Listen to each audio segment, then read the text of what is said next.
పాత సోమాలమ్మ జాతర మహోత్సవాల్లో భాగంగా శ్యామలానగర్ ఆలయంలో సోమవారం తెల్లవారుజామున 4 గంటలకు ఆలయ ధర్మకర్త మాజీ కార్పొరేటర్ గొర్రెల సురేష్ దీపికా దంపతులచే అమ్మవారి మూల విరాట్కి పంచామృత అభిషేకం చేసి పట్టు వస్త్రాలు వివిధ రకాల పూలతో అందంగా అలంకరించారు.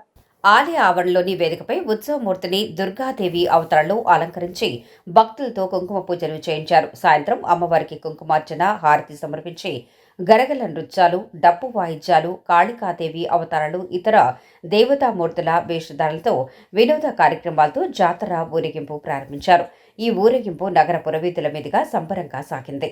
రూరల్ ఎమ్మెల్యే గోరంట్ల బుచ్చయ్య చౌదరి, ఝాన్సీ దంపతులు, Janasena city incharge Anusri Satyanarayana, Polavaram project special collector Abhishek, Kakinada మాజీ డిప్యూటీ మేయర్ అరిగెల శ్రీనివాసరావు, ప్రముఖ నాయకులు ఎన్ఎస్ రాజా, మాజీ కార్పొరేటర్లు ద్వారా పార్వతీ సుందరి, కప్పల వెలుగు కుమారి, జవ్వాది విజయలక్ష్మి, జవ్వాది మురళీకృష్ణ, కోసూరి చండీప్రియ, మెరపల శ్యామలారావు, గొర్రెల రమణ, టీడీపీ జిల్లా కార్యదర్శి కాశీ నవీన్ కుమార్, వెంపాటపు వాసు తదితరులు అమ్మవారిని దర్శించుకున్నారు. వారికి అర్చకులు చంద్రమౌళి గణేష్ శర్మ ఆశీర్వచనం అందజేయగా ఆలయ ధర్మకర్త సురేష్, కమిటీ సభ్యులు అమ్మవారి చిత్రపటం, ప్రసాదాలు అందజేశారు.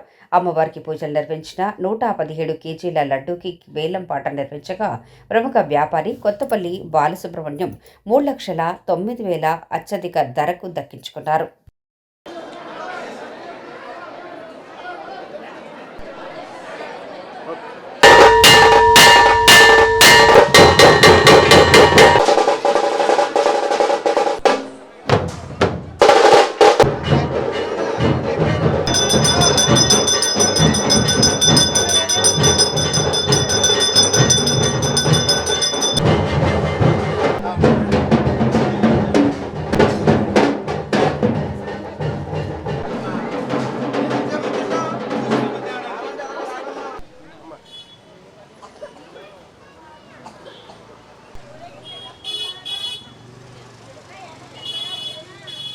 పిల్లలకు కానీ మనకి కానీ ఎలాంటి ఇబ్బందులు కలగ 117 కేజీల ఆ లడ్డూ ప్రసాదాన్ని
పాఠశాలలో దేవాలయంలో సన్నగా ఉత్సవాలు జరుగుతున్నాయి. ప్రతి సంవత్సరం సురేష్ గారి నాయకత్వంలో బ్రహ్మాండంగా ఉత్సవాలు జిల్లా పాల్గొని దేవస్థానాన్ని సెంటిమెంట్గా అనేక ప్రాంతాల రాష్ట్రంలో సకాలంలో వర్షం కురవాలని వాటి పనులు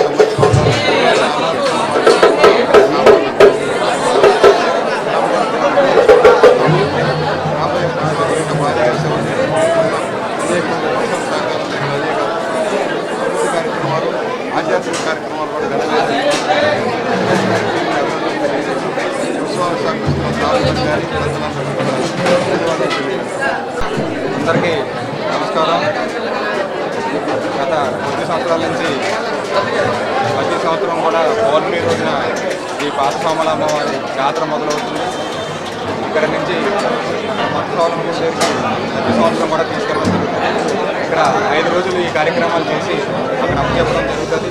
ఇక్కడ అశేష భక్తులు వచ్చి ఇక్కడ కుంకుమ పూజలు, వ్రతాలు, అలాగే పూజలు చేసుకొని అమ్మవారి యొక్క ఆశీస్సులు తీసుకొని రాజమండ్రి గ్రామ దేవతగా రాజమండ్రి ప్రజలకి చుట్టుపక్కల ప్రాంతాల ప్రజలకి కూడా అమ్మ ఆశీస్సులు అందించడం జరుగుతోంది. ఈ కార్యక్రమాలన్నింటినీ కూడా దగ్గరుండి శ్రీ పాత సోమలాంబ ఉత్సవ కమిటీ విశేషంగా చూసుకొని ప్రజలకు ఎటువంటి ఇబ్బందులు లేకుండా 5 రోజులు కూడా జాగ్రత్తగా చూసుకొని అమ్మవారిని పంపించడం జరుగుతుంది. అలాగే 15వ తారీఖున మహా అన్నదానం కార్యక్రమం కూడా ఉంది. అలాగే ఉగాది రోజున అక్కడి నుంచి ఇక్కడికి తీసుకొచ్చి వాళ్ళని అప్పచెప్పడం కూడా జరుగుతుంది. ఆ కార్యక్రమాలు కూడా ప్రజలు పాల్గొని అమ్మవారి ఆశీస్సులు తీసుకొని